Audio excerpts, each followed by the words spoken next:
I think I hit the go button. Is it actually counting down? Yes, we are live.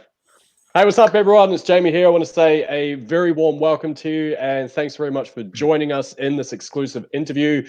Just going to wait a couple of moments just to see who jumps on. But I do have with me a gentleman who I admire and respect a great deal, and have had the privilege of chatting with him previously. And I'm actually very honored that he would jump back on and catch up once again. We're talking about none other than, and I've been practicing here, so hopefully I get it okay, Victor Paredes. Very good. Nice. Thank you, Jamie. Hey, thanks for having me on your channel. The honor is really mine, to be honest with you. I've been following Jamie for over a year, ever since we had our first interview, and he's really branded himself on Facebook. So if anybody's following him, you guys are following the right guy. So, but thanks for having me on your channel. I appreciate that. Or on your Facebook group, actually. Awesome, man. I appreciate that. So, Victor, I thought what we'd do is just, I've actually got a few questions from the audience. I put the questions to them to see what they want to know. But Sure. Before we get to that point, I just wanted to go through and just kind of talk about how this whole thing started for you. And I mean, obviously, things are pretty cool now. You're sitting at, is it like 51,400-ish that I checked yesterday? I don't know if it's probably grown since then. But Yeah, I'm about to cross 52 today. So I mean, it's you know, I'm getting anywhere from 400 to 600 subscribers a day. There's dips and valleys and things like that, but it's fairly consistent right now. So it's really that's good. amazing. Yeah, that's amazing. I'm blessed for sure. I just I thought to kick things off, man, did you want to go back to where it all began and just sort of talk us through how you got started and I guess when you first got started with your channel, did you have some sort of goal in mind? Was there anything that you were wanting to achieve initially? Yeah, actually, so I got started probably about almost 2 years ago when I shot my very first video, and I had no idea what I was doing, by the way. I've purposely left it on my channel so I could refer to it once in a while. So, yeah, it's a good gauge to see how your growth is and how you've been able to to improve on the skills and things. But so it's been about 2 years, and the reason I created the channel was because I didn't really know about affiliate marketing. I didn't know what that meant, to be honest with you. right. But I created the channel because I knew that I wanted to sell something on the platform that I truly believed in, and the platform that was YouTube, because I knew video sales marketing was probably one of the most powerful way of reaching people and connecting with them. Sure. Of course, you have to get past the the nervousness of being in front of a camera, because it's really not a natural thing to talk into a lens, even though you're talking to other people, right? So I had to get over a lot of those things. So I had a lot of the same issues that a lot of people tell me that, oh, I don't like being in front of the camera, or so I went through that as well. And I didn't understand the algorithm at all from YouTube when I started. But once I started diving more into YouTube and the power of video sales, I then started looking at what affiliate marketing was. And some of the first people I started following was like ODI Productions, of course, Nathan Lucas. I started following Big Mark Monsiordini. And I started watching these guys on their YouTube channel. I said, I think I could do that. And I noticed that a lot of their editing skills or technical skills were really good. I had no idea how to edit and how to, all the stuff that I do now. I was clueless.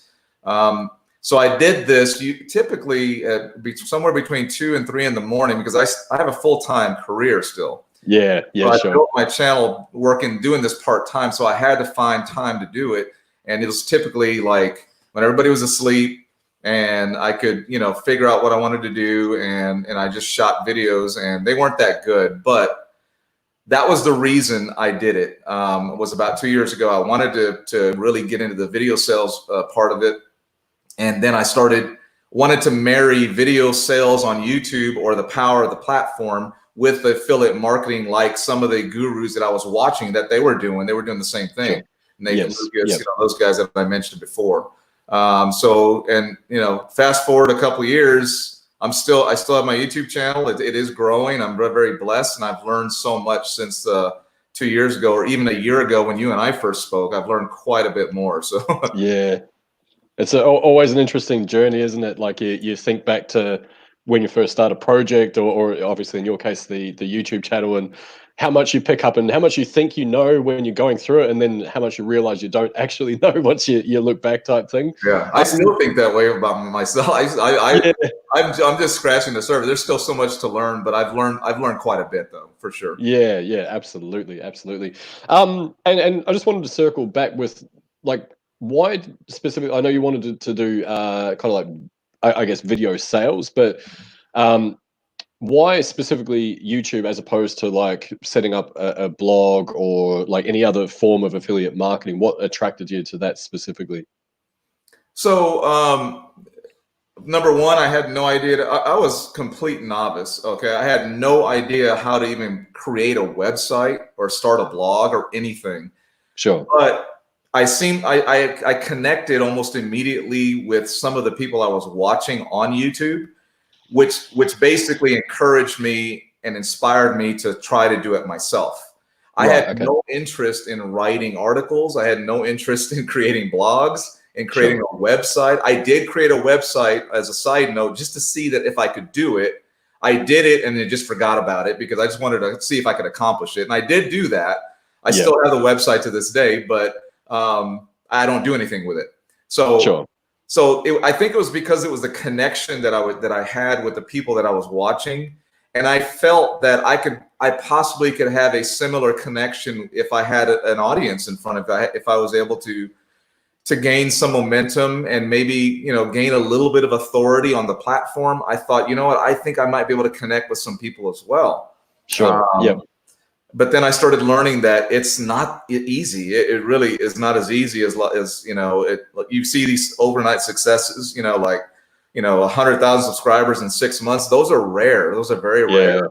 It took me over a year to gain my first 1,000 subscribers.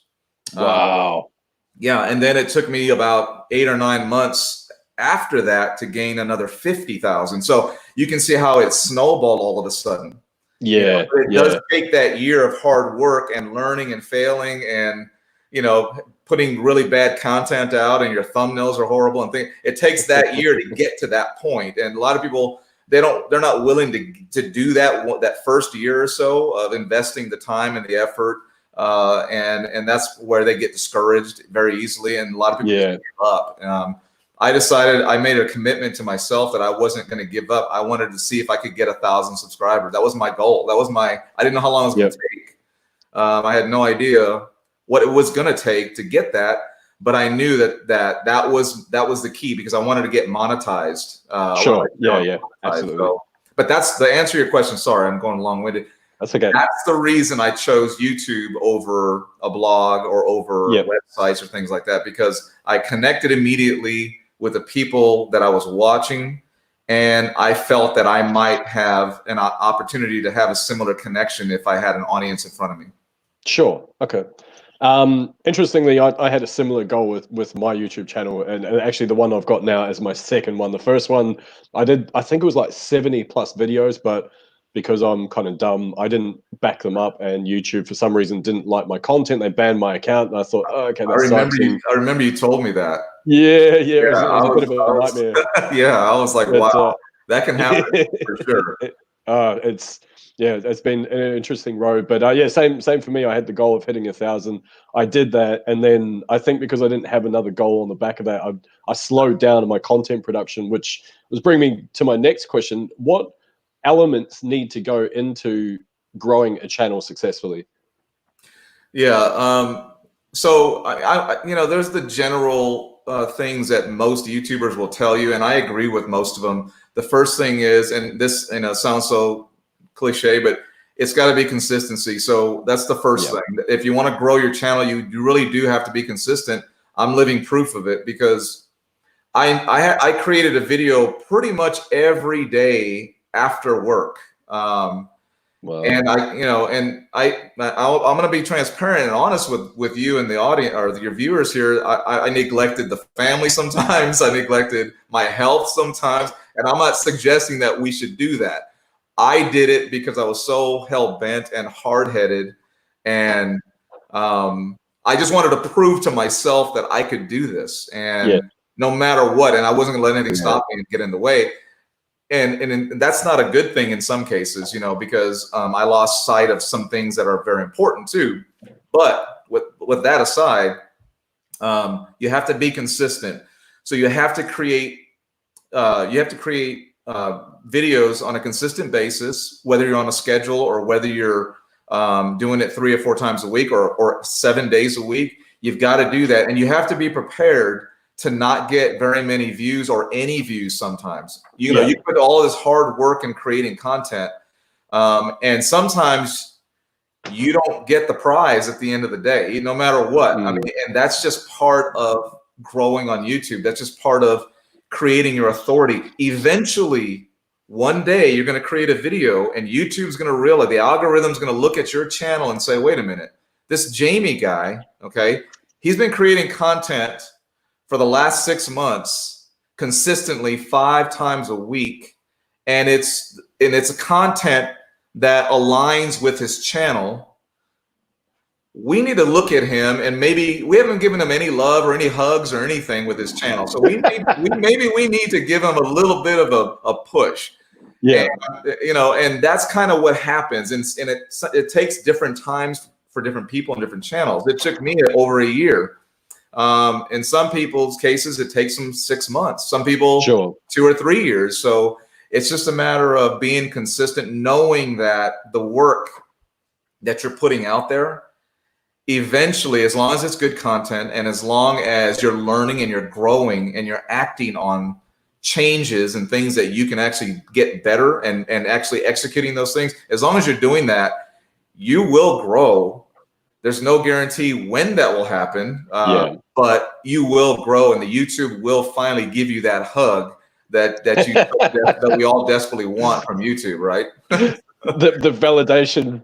On that note, actually, this is raising another question for me, which I think is I think kind of important. But so when you're in that phase before you're hitting that year and you're thinking, okay, the snowball has got to happen any moment now, I'm going, like, how did you maintain that level of motivation to go, okay, I'm going to knock out another video today, and you put it out there, like you say, you spend hours learning editing, and then your computer crashes, you don't save your work, and you put it out there, and like you get like maybe 5 views or something like that, and you're like, oh, what's going on? Why is this happening? Like, how do you kind of find the motivation, the determination to push through those times? Well, and it's not always easy, for sure. I quit YouTube about 11 times in the last year. Okay. I just threw my hands up. I said, I've had enough of this crap. You know what I'm saying?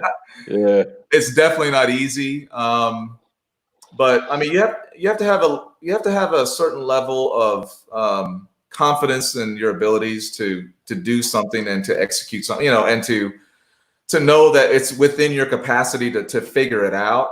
You have that first of all, but also I drew motivation from other people too. People like Big Mark, and I've learned so much from him. We talk daily, him and I. Okay. He shared with me. He's a student of the platform, as you can see. Look at his channel, right? Yeah. He had shared with me like private training. We send Zoom messages, things like that I've never heard or seen anywhere. So he's helped motivate me quite a bit. So associating yourself with people, motivated people like yourself, or people like Big Mark, or people like me, Lucas, connecting with these people has helped keep me motivated. The other person that I have to definitely mention, Diana Castillo, of course. Yes. Yeah. She is like, she's incredible. She's a super duper affiliate marketer. But anyway, her story is incredible. It is, yeah. It really is. But the other person I wanted to mention also, and is I get motivation from my family. My wife. Sure. She has no idea what I do, or she does now, but she didn't. And she had no idea what I was doing up at night, on the internet. Who knows what I was doing, right?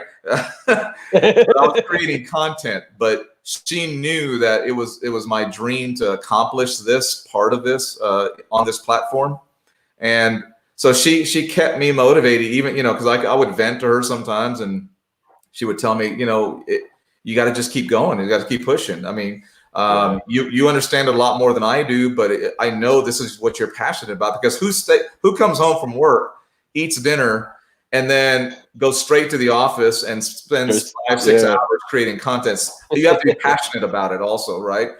So she knew that, and so she was definitely there to help keep me motivated. But surrounding myself with people, because there's going to be times where you just, like I said, I quit like at least 11 times, that you're just going to throw your hands up and say, I just want to do, it's not worth it. It's just not worth it anymore. Yep. But when the smoke clears and, you eventually realize, it is worth it. I mean, and in my opinion, it's probably I'm not knocking Facebook, but I'm saying, in my opinion, YouTube is the best platform for what I'm trying to accomplish in my business. Yeah, absolutely. But there's a lot of things around that helps keep me motivated, and majority of the people that I've connected with. Yeah. Actually, on that note, there's one other thing I really am curious to see how other people respond to this. But when you make the conscious decision to put yourself out there, I guess first and foremost, it's, as you mentioned at the start, it's not a natural thing to speak to an inanimate object in the other side of the room, and you kind of got to be all animated and stuff like that. That part of it's not a natural process, but then eventually you become more comfortable with it. But when you make the conscious decision to put yourself out there, invariably you're going to get people that don't resonate with your message. I'm trying to be diplomatic with the way I choose my words here. No, they don't always resonate with your message, and so sometimes they might like to make, sometimes, let's call it diplomatically, disparaging comments on either Facebook, YouTube, etc. How do you detach yourself from those types of negativities? Oh man, at first I couldn't, because I took it personally, and and I've learned that I can't do that, because like you said, you can't make everybody happy. You're not going to resonate and connect with everybody. That's why there's another YouTube channel down the road that they can go visit and maybe connect with them, right? Sure. So that's the reason I tell people you should definitely create a YouTube channel, because people who don't connect with me might connect with you, and that'll be your audience, that'll be your subscriber, and the people that actually view your videos. So, but yeah, I get a lot of bad comments, and one of the reasons is because the type of videos I do. But I do those videos for a reason. There's a strategy, and that's that me and Mark strategy that we've been talking about and teaching each other for the last year or so. But you're going to get that. You're going to get that even with really good, valuable content. You're going to get, if you're big enough, if you grow enough, you're going to have just haters out there that you're just going to have to deal with. What's nice is that I can block them. I don't want anybody subscribing to my channel that doesn't see value. And and I won't block them right away, but if they start using language or things like that, or insulting me personally, I will block them. I remember some time ago, I was putting out a video every day, and I remember at the time it was about 3 to 4 weeks, and every time I would hit the go button, publish the video, someone would instantly, almost like straight away, bang, I don't like this. I'm like, why? Like, have you got nothing else to do in your day? And for some reason, it irked me more that I had allowed something as innocuous as a thumbs down to frustrate me, but it kind of got to me for some reason. So it does me too. No, it did for a while. You're right. Yeah, you're right. Like, who has the time and the mental energy? Like, oh, Victor's about to release a video, and thumbs down. Don't dislike. Boom. Yeah, you're definitely gonna get that. I mean, that's just part of being on a platform that has hundreds of millions of people from all over the world that happen upon your video. I mean, that potentially could watch your video, and it might be the way you talk. It might be the style of how you're delivering the message. It might be the message itself. It might be your face. I don't know. But people aren't going to love everything about every person on YouTube. And I've come to realize that, and I'm okay with that. I'm okay with, because if I get a video that, I have a couple of videos that have 200,000-300,000 views on them, and those videos will have 6,000 or 7,000 thumbs up, but then I'll have like 850 thumbs down. I'm okay with that. Okay. I'm good with that. Okay. And I'm simply okay with that because to me, the majority rules. And if I do a video where the majority are thumbs down, then the problem's with me. Then I need to change something. Okay. So you treat that more as feedback now type thing. Sure. And I try to get engagement too. I look at any negative comment that I'm willing to leave on my channel on that particular video. I look at that comment as getting more engagement, because it doesn't matter whether the comment's negative or positive. It's helping rank your video. Sure. Yes. Now, as long as it's not with colorful language and blah blah blah, I'll leave it on there. I don't have a problem with the negativity. I don't have a problem with haters, as long as they're being decent about their hate. I'm okay with it. Just keep helping me rank my videos. I don't care what you say. It's fine. Say whatever you like. I think that's the thing. I mean, you kind of like, you don't mind if someone has some criticism, but I think sometimes when it leans more towards just like, I hate you and your face. No, it's true though. You will get people that get personal, and there's no room for that. So I'll filter through some of the comments. Sometimes I'll see something that I might not like, but I'm okay with it. But then when they start like attacking you personally, I completely hide them from my channel. Sure. Yeah. I'm not interested in having anybody watching my videos who their only purpose is to berate you personally or attack you personally. There's no need for that. So I'll just get rid of them completely. I don't need that subscriber. They're probably not even a subscriber. Okay. Yeah, exactly. On that note, what kind of, if you could summarize, what do you feel some mindset shifts have been over the last, say, 2 years of doing this that have kind of helped in your own personal growth? Oh yeah, that's good. That's a good question. And if you could narrow it down. I like that. So one of the biggest things I've learned is that one of the mindset shifts that I've had that's one of them, where I'm okay with the hates and the comments. Okay. Sure. That was a big mindset shift, because a lot of people will get so uncomfortable with that they'll just stop creating content, and you can never do that. But one of the other things that I've learned, and I've had many discussions with a lot of YouTubers, Mark especially, is that you have to be willing to change. And that's one thing that a lot of YouTubers who have big time YouTubers have 500,000, 1 million subscribers. And in some days I have this tool that when I'll go to their channel, I'll get more subscribers on that day than they will, even though they have 1 million subscribers. And that will happen to me too. Okay. That can happen. They plateau because they're continuing to do the same things that got them there, but the world has changed since then. And you have to be willing to change. So what worked for you a year ago or 2 years ago or however long it was that got you to that 500,000 subscribers and got you to the 1 million subscribers and all that doesn't necessarily work today. Okay, so it's ever changing. So Mark's such a student of the algorithm and the platform. He tries and tests out so many different things, and he shares these things with me. So I'll do the same thing. I'll try and test out all these different things, right? So I've kind of got a guru, kind of like my own private guru, teaching me a lot of stuff. Because his channel has grown more in the last month than it ever has. And there are a lot of YouTubers that they just plateau and they think, well, why would I fix if it ain't broken? It got me here, and that type of thing. And he doesn't think that way, and I don't think that way. So that was a big mindset shift, because I did at first. I thought, well, why would I change anything if I got 10,000 subscribers? Why would I change what I'm doing? But you have to be aware of who your audience is, and I already know who my audience is. My audience are mostly millennials, mostly from 17 years old to 44 years old, mostly male. Yep. So I know for a fact that millennials, they have a, you know, we don't have very much of an attention span. I'm not saying I'm a millennial. I'm just saying millennials, you know that, right? Yeah. So knowing that information is powerful. Yeah. So you have to make changes at the beginning of your videos to keep them engaged.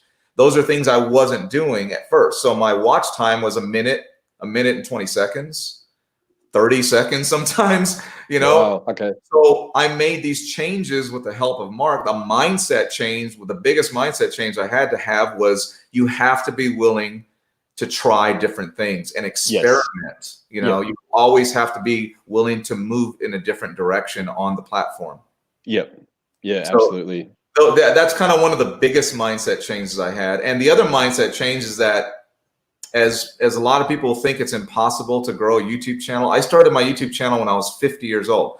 Okay. And everybody looked at me like, what the hell do you think you're doing? Why are you're like, my job, I'm kind of an executive, right? Okay. So they look at me like, cause I dress in a suit and tie. All right. They look at me like this executive dude why would he have a YouTube channel? You know, I mean, that just doesn't seem right. Sure. I didn't really care. Okay.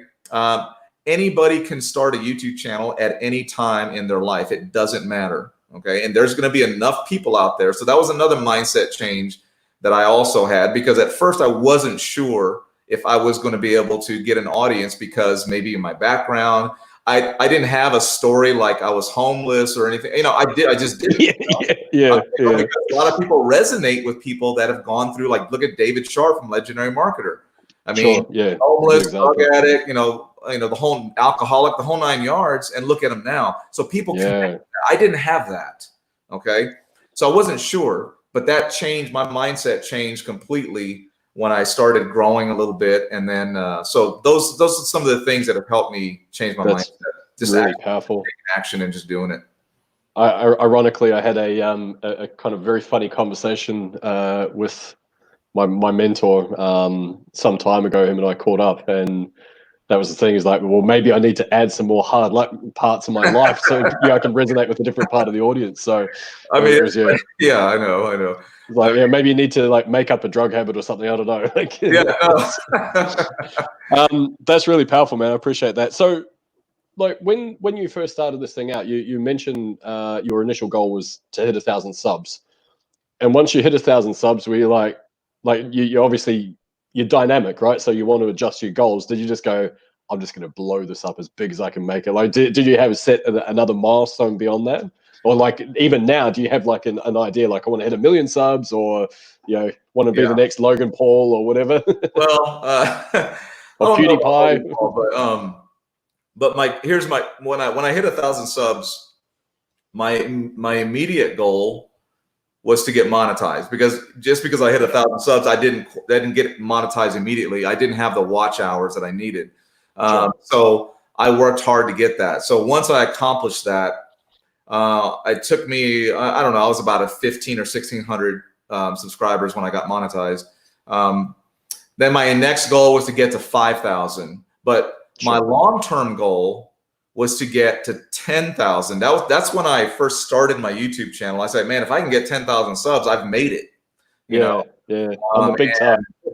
But that changed when I hit my 1,000 subs. So then I went to 20,000. So now, being at 50,000 or 50, whatever it is, my goal is to get to a point on my YouTube channel to where I'm at least 500,000 subscribers, and the AdSense revenue is at a certain level consistently. Yep. And that's going to take a lot of work and a lot of content. But Mark and I were looking at the if you look at Social Blade, it shows you like your trending and your future accomplishments based on what you're doing now, and I should have 100,000 subs by, let's say, October or November of this year, based on Social Blade. Now I'll get my first YouTube play button, which I'm really excited about, and I forgot completely about that until Mark messaged me the other day and said, "Hey, you're on your way to your YouTube play button. I'm like, oh, son of a gun. I completely forgot. I cannot wait to get that. Yeah, now that's my awesome. mind. That's my goal, just to get that button. I want to get that button. I want to put it behind me and get this this jungle out of here, you know? Yeah. And, I like the jungle, man. So that was my goal. So my long-term goal is I can manage a channel with about 500,000 subscribers, because I also have goals to create other channels as well. Sure. Okay. On that note, I mean, obviously you started off being an affiliate. I know you're still an affiliate. Yeah, and you mentioned AdSense revenue. How much? And you obviously don't have to go into figures, but how much revenue comes from, say, affiliate marketing versus AdSense revenue? Are they consistent, or one's bigger than the other?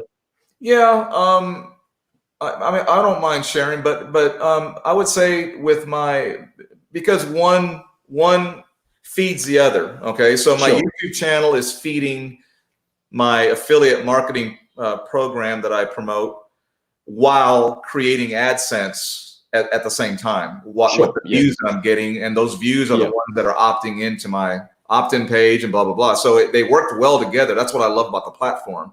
It's like a double whammy. You know, I mean, you get AdSense revenue and you get your affiliate marketing sales as well. So I would say that the consistency is probably on my YouTube channel. I would say 45, maybe 55% of my revenue on a monthly basis comes from my YouTube channel right now. From AdSense? From AdSense, yes. I'm sorry. From AdSense, right. It's okay. And that's been pretty consistent. And there's a lot that factors into how much you're going to make. It's not all about view. I mean, it's not all about subscribers. It's also about the CPM. We can get into all that, you know, in a whole it depends on what your CPM is and all this other stuff. So like my channel, I have a higher CPM than Big Mark, right? Right. Okay. So, but he has a lot more views. Now, my CPM is lower than, let's say, Jonathan Montoya. I don't know if you know him. He's an affiliate marketer, a friend of mine as well. But he does tutorials on his channel. He only has like 6,000 or 7,000 subscribers, but his CPM is way up there because of his audience. His audience is mostly from the United States, blah, blah, blah.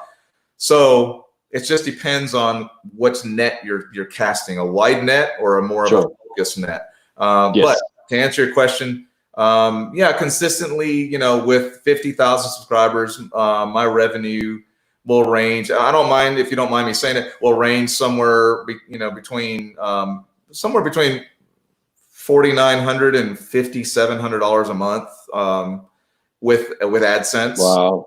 And then the rest of it is coming from my affiliate marketing products.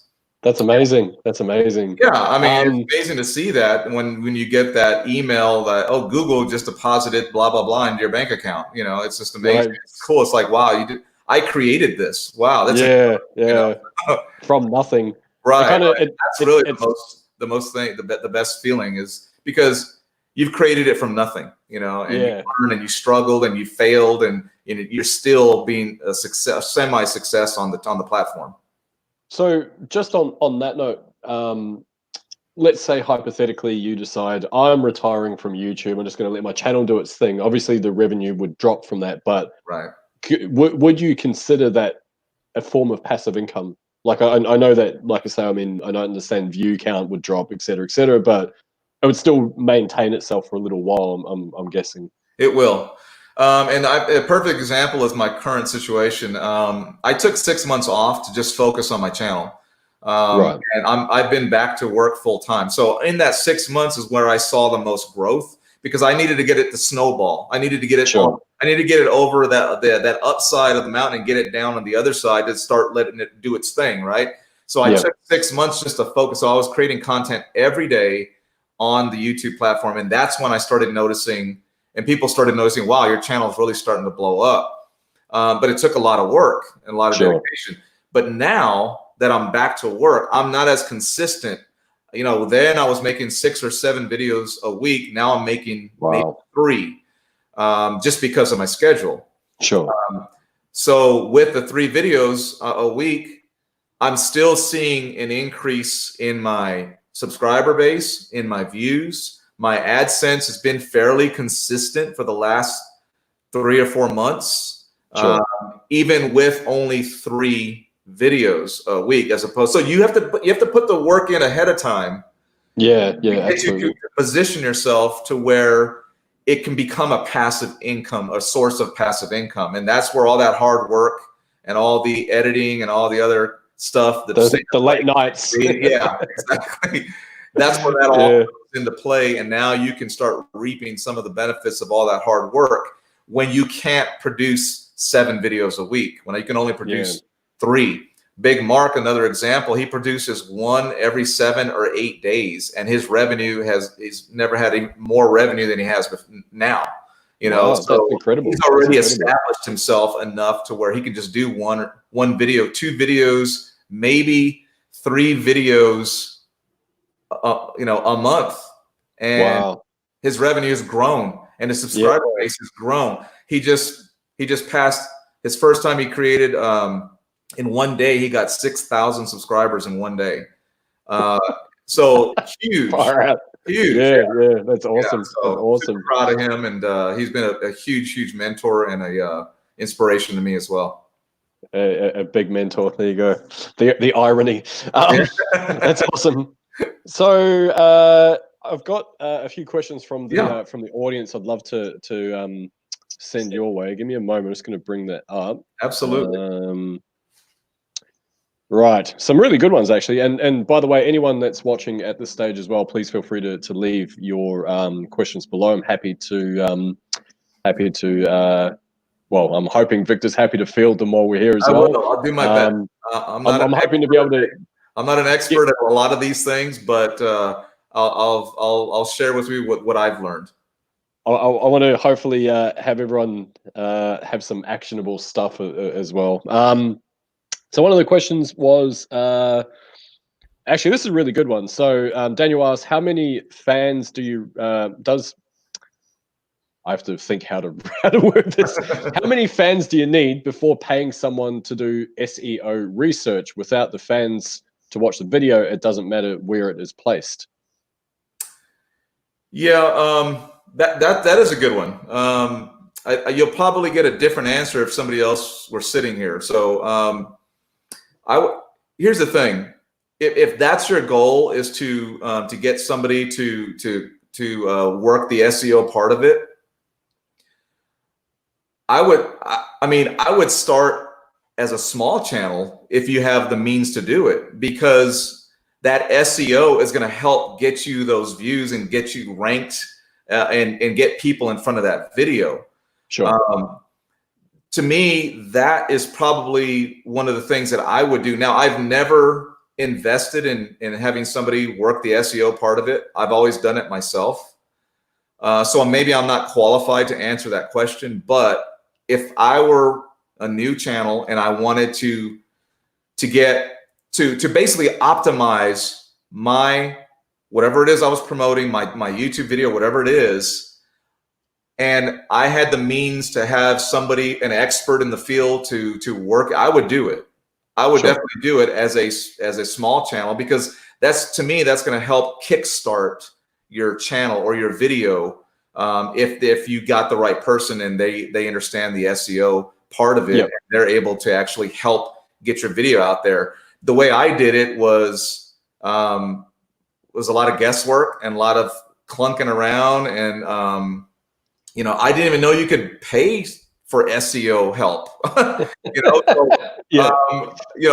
the beginning, I had no idea. So if I could do this over again, I would definitely get somebody to do it, even with 0 fans, because the SEO is going to help you get those fans. I think is the answer to the question. The proper SEO. This is probably a good segue into another one, which is how to do effective keyword research without blowing the budget. And it's a 2-pronged question. The second part of it is, and you don't feel obliged to answer this, is, and are there any grey hat techniques for ranking? so address the first part first. It's how do you do keyword research without blowing the budget, basically? Let me tell you, that's super easy for me because I want to just tell your viewers that I don't have the skills to do that stuff. Okay, I use the tools that I can get at my disposal. I use like TubeBuddy. Okay. So TubeBuddy has, and without breaking the bank, I think was part of the question. Yes. You could get TubeBuddy like a lifetime pro membership for like $30 if on a promotion, which is what I got it on. Just so you guys know. Likewise. Right. Yeah. So I think it's like 30 or 35 bucks, and I'm in for life. So I invested 30 or 35 bucks in TubeBuddy, and I use the heck out of TubeBuddy because it has everything I need, including the SEO.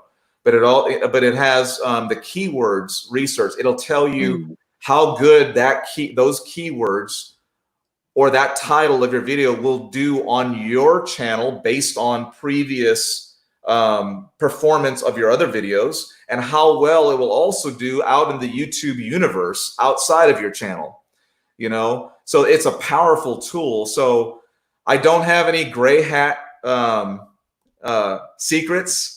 I rely on the tools that I've invested in, and I use them every day. I use them, and I've wore that thing out. Let me tell you, I've gotten my 35 bucks worth every time because I use it for more than just that. But to answer that question, yeah, I use TubeBuddy, and I'm not promoting TubeBuddy as an affiliate or anything. I'm just telling you, look into it. They have a free trial. They have a free version of it where you don't get everything, all the tools. And of course, they'll try to upsell you, and sometimes they'll send you out an email, say, "Hey, we'll give you a lifetime membership for 30 bucks." And that's when I jumped in. Yeah, likewise. So I use TubeBuddy exclusively for all of my SEO research and all of my keyword research as well.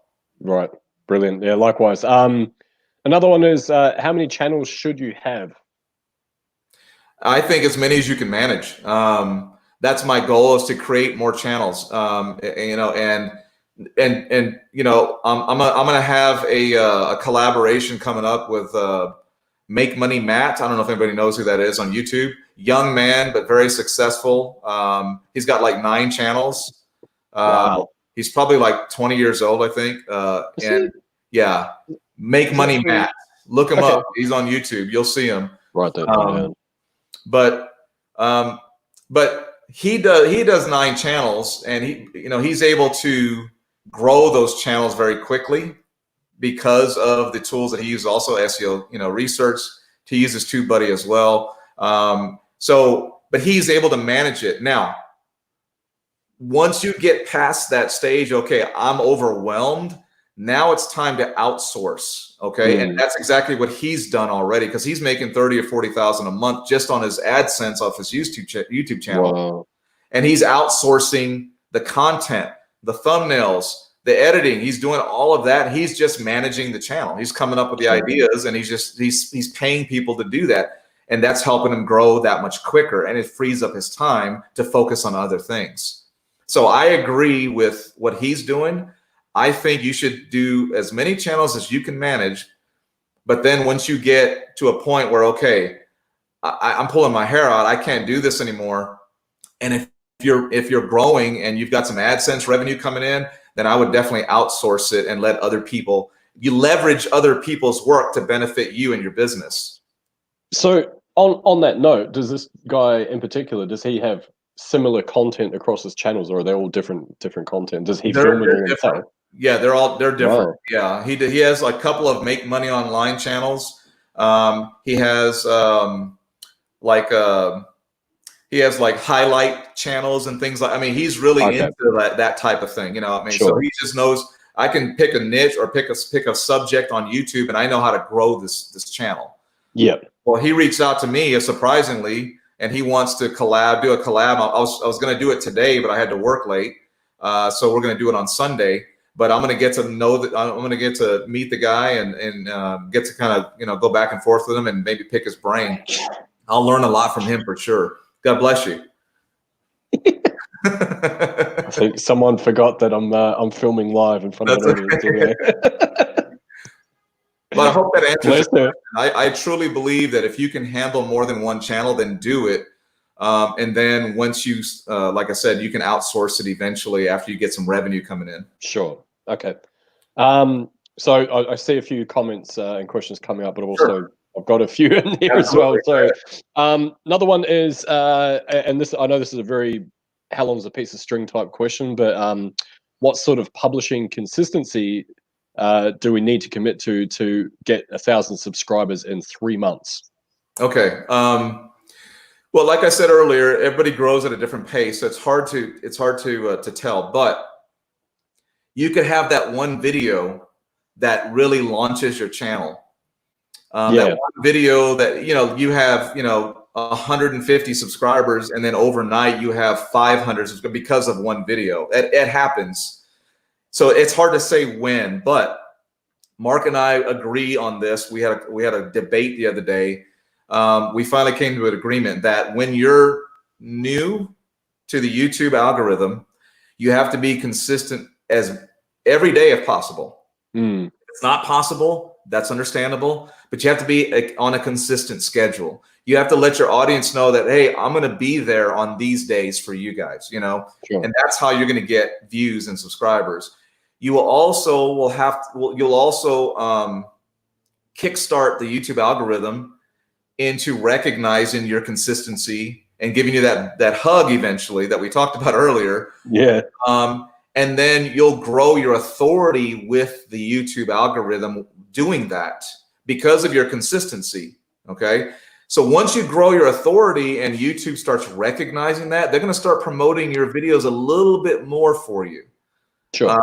And that's where that algorithm kicks in. Now, had you not been consistent, it would be much harder, and it will take much longer for that algorithm to recognize that. And then it's just going to take longer to get to your goals, basically. Sure. So I would say if you can only do 4 videos a week, then do them on a schedule and let your audience know, hey, I do videos on Mondays, Tuesdays, Thursdays, and Fridays for your, I would just let them know that so they know what to expect from the person that they're watching. And you could even put that on your banner, videos 4 days a week consistently every week, whatever, and people will appreciate that as opposed to being sporadic and not, all over the place. People get bored because there's 100 million other YouTubers out there they can go to their channels that they're consistent with, and they'll just start watching their videos instead. Yeah, that makes sense. What tools do you recommend for creating your thumbnails? Oh yeah. Okay. Like I said, I have no skills, so I outsource that as well. Right. Okay. Yeah. Now I will say this: before I got to, even after I got monetized, I was doing my own thumbnails on Canva, but out of necessity, because my goal was to create the content based on a very limited schedule that I had.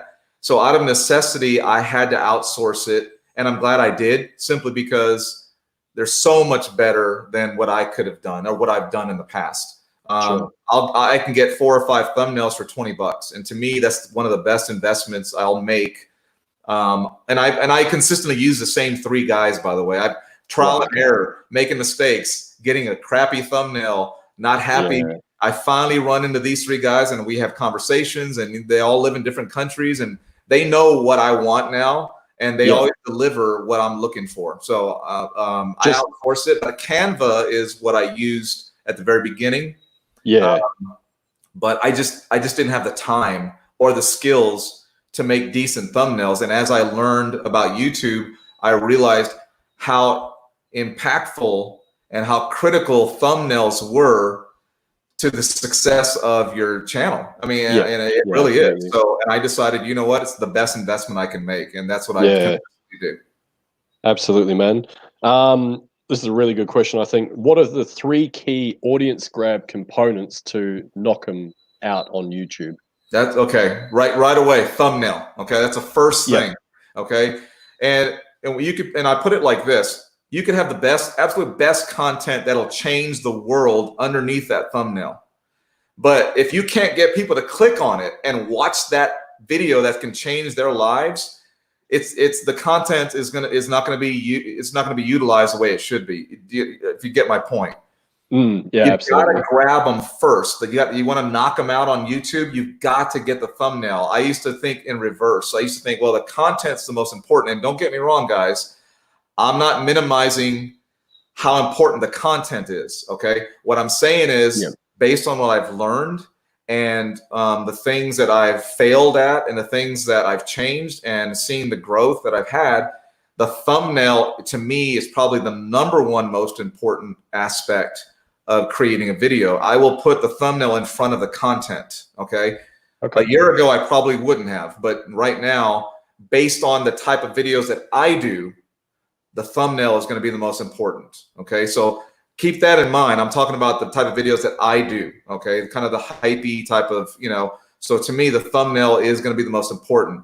The second thing is going to be the intro. Yep.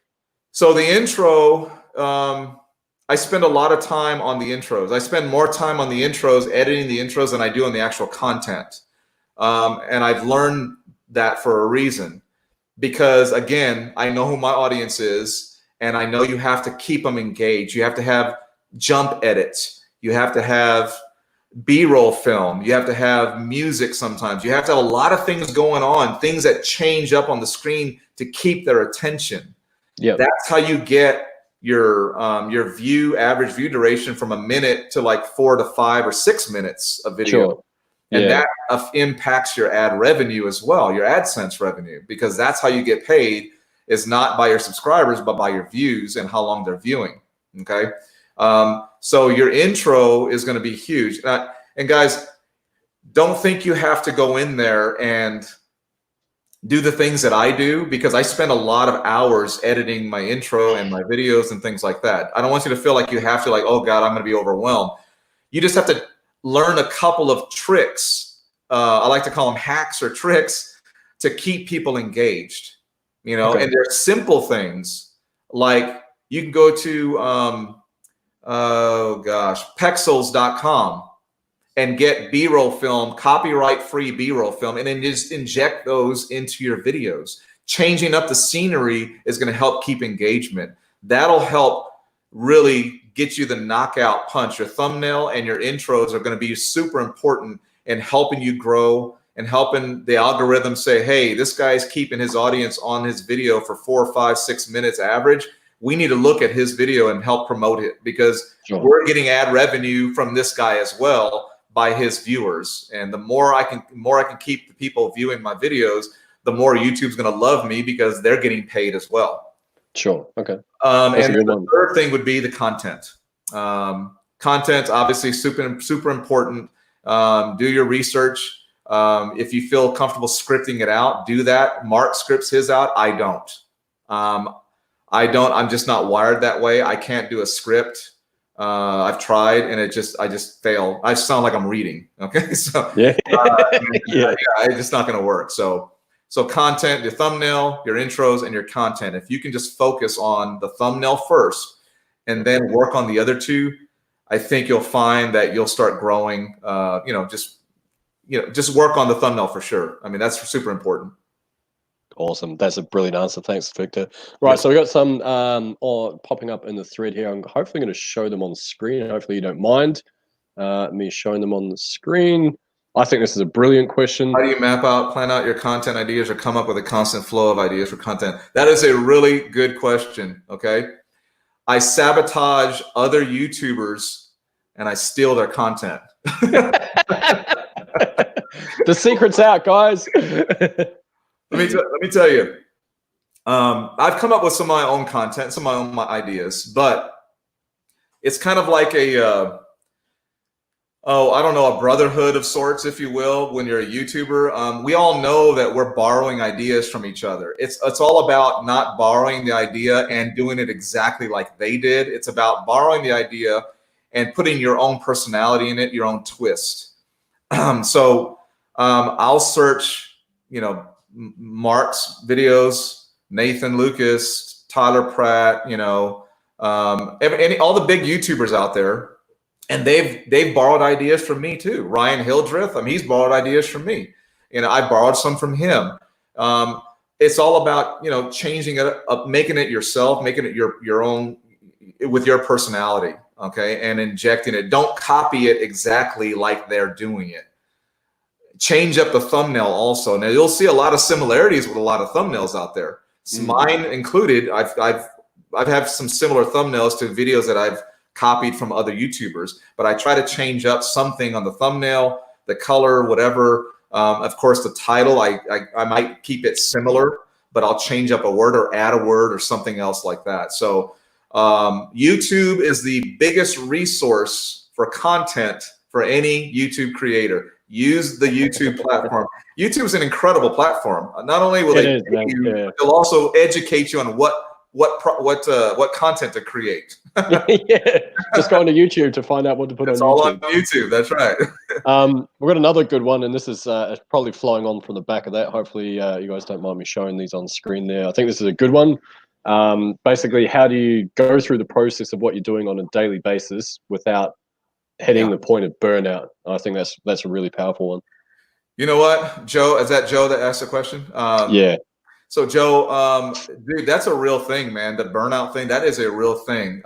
Let's just talk about it real quick about it, because that's going to happen. You're going to feel burnt out. Okay. You are going to feel that way. How do I do it? Yep. So I have to have a certain mindset when I create a video. Okay. But let me tell you something. When I'm done with my video, I'm freaking exhausted. I'm done. I'm done for the day. I can't do anything. I'm useless. Okay. Because you put so much into it and you may be tired already. Yeah, so how do you avoid the burnout? You've got to take a break sometimes. Okay. Even though you have to be consistent, 5, 6 a day, you got to take a mental break sometimes. And that's important. You can't forget to do that. I know I'm telling you, you got to do videos 7 days a week. But what I'm not telling you in the real world, and that we're talking about right now, is that burnout can happen. And unfortunately, when that does happen, a lot of YouTubers who could potentially have blown up on that platform, they end up quitting because of that burnout. And it's not worth the time or the effort. Okay. But keep this in mind. Surround yourself with people that will help motivate you, keep you going, keep you energized, positive people. That's how I've kept pushing myself from working a full-time career outside of my YouTube channel and my affiliate marketing business to trying to grow a YouTube channel. I've felt burnt out many times, but I have people around me that I talk to. I don't just message them or type an email. We actually speak to each other. Mark, I speak to Mark every day. Diana Castillo, I speak to her every day. Okay. Diana Castillo, get yourself an accountability partner. Okay, Diana is my accountability partner, and I'm her accountability partner.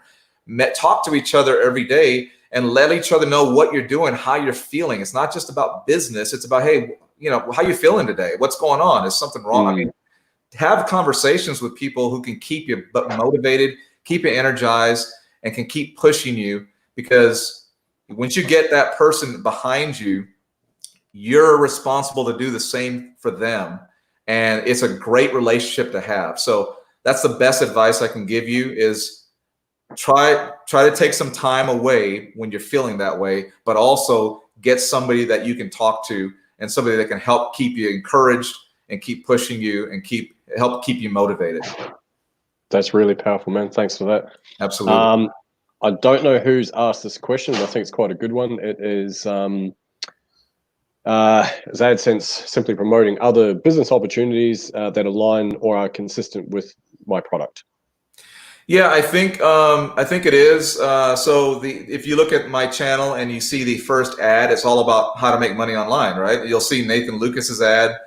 You'll see some ads from big YouTubers. So the advertisers are looking for videos and channels that maybe have some subscriber base to advertise their product on. And of course, it usually has to align. So yeah, that's exactly what it is. It's to advertise their business opportunities, or their training courses that have to do with making money online. Or, I've done some videos on YouTube itself, like how to grow on YouTube. So I'll get ads that, have to do with growing on YouTube and on that particular video. So yeah, that's exactly what AdSense is. is advertisers who align with what you're talking about in that video want to advertise their product on that video or their course or whatever the case is. Awesome stuff. Does anyone have any other questions while we've got the opportunity to chat with Victor? I'm sort of I've gone through most of the stuff that I wanted to ask you myself. I'm long-winded, by the way, guys. Nah, it's perfect, man. These are great answers. That's why the videos are like 15 minutes long or more usually. I don't know when to shut up. I apologize. Yeah, no, it's fine, man. It's good. I appreciate it because I think it's better than getting a one-word answer when you try to elicit a response from someone. So that's brilliant, man. Yeah. I think we've covered some really cool stuff as well. I know for me, in terms of scrap YouTube, just doing the whole online thing in general, my biggest thing is the mindset, which I know we touched on. I think that when you make that conscious choice to sort of put yourself out there, it's not easy in the beginning, but the more you do it, the more you grow, the more you kind of grow into it as well, I think. And for me, it all just comes down to sort of taking action along the way. It's what I tell a lot of my students and stuff. So, and it sounds like you're of a similar opinion there from what you mentioned. Yeah, absolutely, man. You've got to take action. And anybody listening to this conversation, it's never too late to start a YouTube channel. YouTube's changing. They're all changing. Everything's changing. The world's changing right now. Right now is, if you ever wanted to start a YouTube channel and hesitated, right now is, in my opinion, one of the best times you could do that, because more and more people are going online right now that are looking for ways to learn things or to make money or whatever the niche is that you're in. There are more and more people on the platform today than there were a month ago, simply because of what's happening in the world with the pandemic and all that stuff. People are out of jobs, or they're on furlough, or they're at home, or whatever the case is. And more people are looking online on YouTube specifically to educate themselves on how to do something, or how to create something, or a business, or how to create an income, or whatever it is that they're looking for. That's one of the reasons why the AdSense revenue and the views and the subscribers keep growing, even if we're not creating a lot of content right now. And Mark's is blowing up too. So because of the time right now of what's going on. So don't hesitate. Get past those fears and jump in front of that camera, as awkward and as quirky as it is. If you want to have a good laugh and feel better about it, go watch my first video I created. All right. I left it on my channel. Trust me. Go watch it. Have a good laugh. And when you see that, you're going to say, this idiot, if I can do this now, okay, there's not even a problem. Okay. After you watch my video, you're going to say, this is simple now. Okay. I can definitely do this. If you got away with that crap, I can definitely get better than this. I'm the same. If you look at pretty much any of my videos, I haven't really changed that much. I'm still as goofy as I was in the first part. The question is, you're referring to Diana Castillo. Yes. And Big Mark. There was a question in relation to that. So Castillo, Diana Castillo. Yes, right. Diana Castillo. And Big Mark. I don't actually know Mark's surname. I just know him as Big Mark on YouTube. Well, so, his name is Mark Monsiordini. He is actually on Facebook with that name. His YouTube channel was, his channel at the very beginning was called Mark Monsiordini, but then he learned how to brand himself, and he called it Big Money. He's a big guy, like, too, or whatever. But that's way too many syllables. Yeah, exactly. Right. Let's keep it simple. So there was a question there. Persons in the health and fitness, sports performance. So any service or product in that arena I could advertise. Yeah, basically, what you're referring to there is actually Google AdWords, but you're just using the YouTube placement to place your ads, basically. But what Victor's referring to is AdSense. So the two different things. AdWords is advertising on Google. AdSense is once you get your channel monetized, and correct me if I'm wrong, Victor, I think it's 1,000 subscribers plus, is it 4,000 hours of watch time you need? That's right. Before, that's correct. Yeah, and you can just apply to become a partner, a YouTube partner, what they call it, partner, because you basically split the revenue with YouTube. So if I'm making, $5,000 a month, I actually created $10,000 of revenue for the channel or for the platform, and we just split it basically. I feel like your payout should be a bit more, to be honest. Anyway, you know what? I felt, we've had that discussion too before, but we also have to remember that YouTube's allowing us to use their platform where they've got all the billions of people of traffic of just running through it, and they're not charging us to do it. So, okay, I'm okay with it at this point. Yeah. But I appreciate that though. Just wanted to clarify just in regards to what I mentioned with AdSense and AdWords. So I know that kind of sounds complex, but you don't need to have to have AdSense on your channel in order to actually advertise. So I can go in. I'm actually advertising on YouTube at the moment, but I do have my channel does have AdSense on it, but you don't need to in order to advertise. So just wanted to clarify that. Yeah, you can definitely pay YouTube to run an ad on other people's channels, even if you're not monetized. That's not. Yeah, they'll love it. They'll take your money. Trust me. Yeah. Yes. I've found that out the hard way. They like taking it. Got a really good question here from Joe again. Just if you wanted to walk us through basically your process for streamlining, getting from videos from concept to basically edited, uploaded, all that sort of stuff. That's a really good question. And that process for me has changed over the last few months. I finally found I guess what I call my sweet spot on how to create the content, edit it.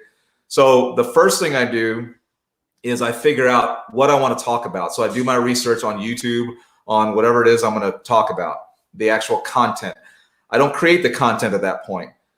Okay. The next thing I do, once I have an idea of exactly what I want to talk about, then I have the thumbnail created. In the thumbnail, I go to TubeBuddy and I look for, okay, what are the strong words that I could use? I'll look at other people's channels, at their thumbnails, what's getting a lot of views, a lot of clicks, what kind of thumbnail, the colors, things like that. And then I'll have my one of my guys create it on Fiverr. That's who I use, Fiverr. And then while they're creating the thumbnail is when I'm creating my intro, because that's where I spend most of my time on, and my effort is on the intro.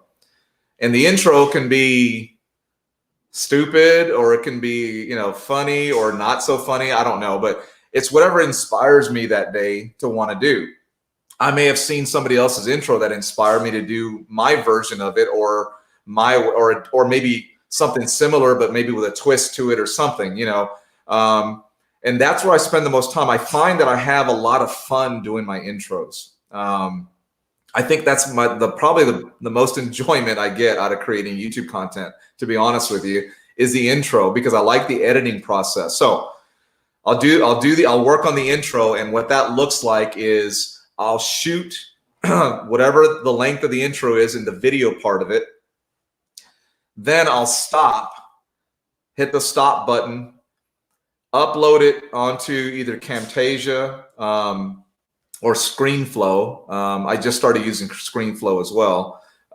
Anyway, I'll upload it there, and then I'll start editing the intro, putting B-roll film, adding music, jump cut edits, things like that, pattern interrupts, things like that. And what that is basically is just to keep them on their toes, to kind of just throw something in their face, to kind of wake them up if they're falling asleep, type of thing. I'll spend a lot of time on the intro, and that's where the effort and the energy goes into with my video. After that's done, by then the thumbnail's already ready, the intro is edited, I'm pretty tired, and that's when I'll go ahead and do the content. That's the last thing I do, is the content. Not that that's not as important, but I know from what I'm trying to accomplish on my channel to get the views and the subscribers and the length of the view, I know my energy needs to be on the thumbnail and the intro primarily. Then the content comes, then I do the content. I don't spend half the time on the content that I do on the intro. And then I'll edit the content. I'll add some screen graphics, things like that. So from start to finish, that could be 4 to 6 hours possibly. Wow. Because of the type of videos I do. Now, people like, let's say Jonathan Montoya, he just jumps on and starts talking, and he's good at it. Okay. Yeah. He'll just start talking, and he's really good, and he's got the energy level already. He's a young man, and he's already successful on this, and he'll just start talking, and he'll show his proof. I mean, I'm sure he spends maybe an hour on his videos, where maybe a little more, I don't know, but what I do takes 4 or 6 hours. I've even done it like in 2 days. Sometimes I'll say, okay, I'm tired, I got to finish this tomorrow, or whatever. So I hope that answers the question. That's kind of the flow that I use. There's a follow-on question off the back of that, which is, does that mean that you're batching your content in advance? That was the idea. However, that has never happened because of the time I spend editing the intro and creating the content. That's the idea I have. Let's say on a day off or something, I'm saying, okay, I'm going to create 2 videos today. It hasn't happened yet. Okay. It just hasn't, so, I'd love to say, that's in theory, that would be perfect. But for me, I just can't do it at this point. So I would love to do that so that on the next day I go to work, I could release the video, even while I'm working, outside of the house. So I just haven't been able to do it. That's awesome. I'm just being honest. That's I know, best laid intentions often go astray, as the saying goes. But I don't see any more new questions popping up. So if there's anything else you'd like to add, I just want to throw one thing out there, man, guys. Yeah. I think part of the small success that I've had on the YouTube platform is because I treat it like a business. You've got to treat it, and your affiliate marketing business as well. You got to treat it like a real business. Absolutely. I do it part-time, but I'm serious about it when I'm working it, and I do treat it like hey, there's Diana. Hey, Diana. That's my accountability partner. Ninja, how you doing? Diana Castillo. That's what I call her. Yeah. She's everywhere, man. Anyway. But you got to treat it like a business. It's not, it's fun in some cases. It's frustrating a lot too. I mean, you feel like you're not getting anywhere. And sometimes you might feel that way at a regular job. It can be fun sometimes. It can be frustrating, but you still go back the next day and work your hardest. That's the thing you have to do with the YouTube and your affiliate marketing business, but specifically YouTube. You got to treat it like a business. Like, hey, I have set a goal to create a YouTube video today. I put aside 4 hours editing, whatever it is, thumbnails. I'm going to accomplish that goal. And if you focus like that, I think you'll find you'll have more success that way. Because I treat it like a hobby at first. Like, I don't need to create a video today. But then I started seriously seeing, okay, I'm missing this. And then I changed my mindset a little bit. So that's the best advice I can give you. And don't hesitate. Do it. Don't. We're our own worst enemies. We judge ourselves on camera. Don't worry about that. Okay. Nobody's going to judge you. They're just going to listen to your message. And if you resonate with them, hit that subscribe button and that like button, and hopefully they'll comment also. I love it. We do actually have another question that's popped up here. So actually quite a good one. What's your recommended tool for editing?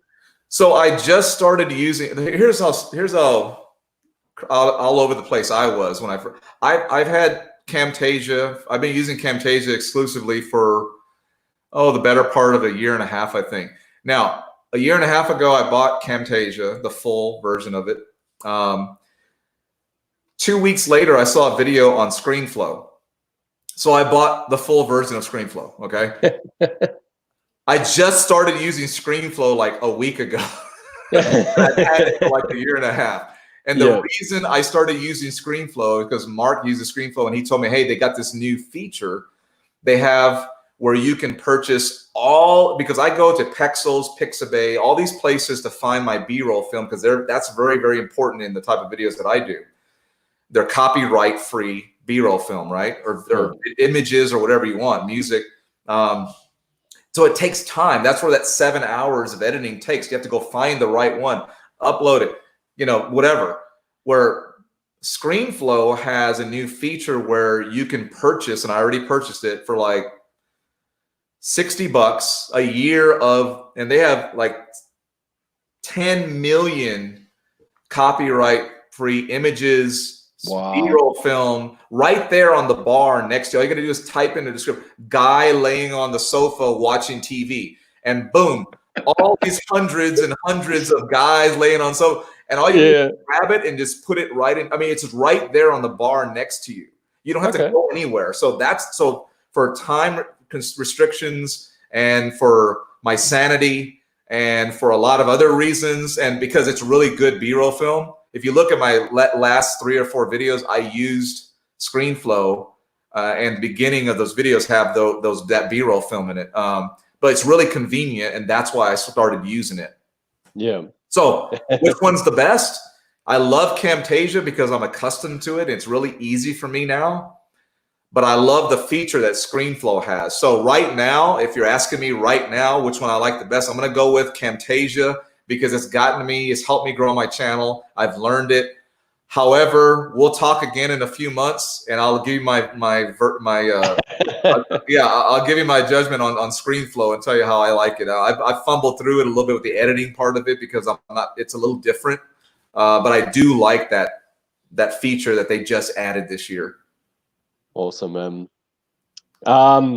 yeah, that's all I wanted to go through anyway. So unless there's any more questions, I think we'll wrap it up there, guys.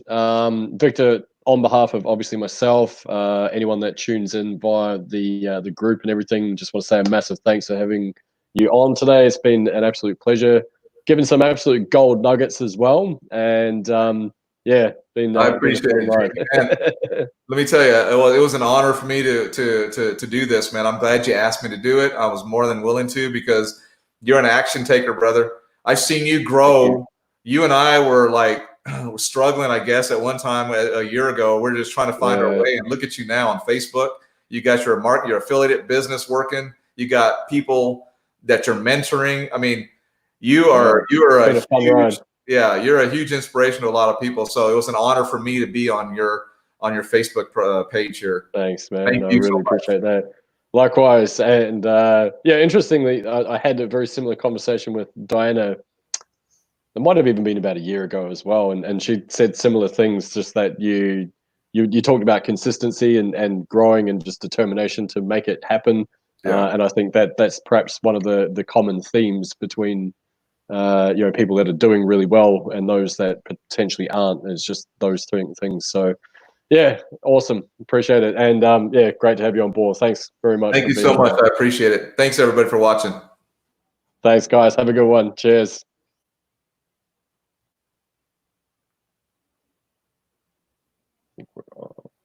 Yeah.